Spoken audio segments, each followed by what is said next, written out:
ಯಮುನೆಯ ಮೇಲೆ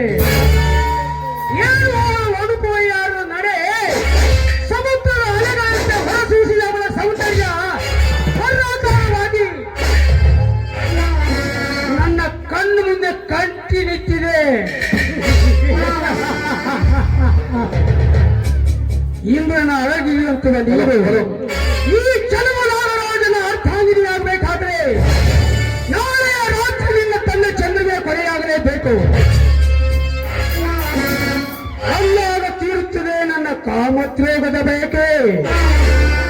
ಅದೇ ರೋಷದಲ್ಲಿ ಹಾದಿನ ರೋಷದಂತೆ ಕುಸುಗುತ್ತಿರುವ ರುದ್ರೇಗೌಡನ ಆಯುವಿನನ್ನು ಎತ್ತಿ ಹಾಕಿ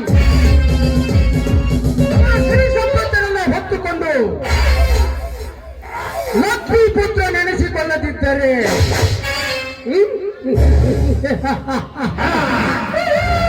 ನಾಗರಾಜನೇ ಅಲ್ಲ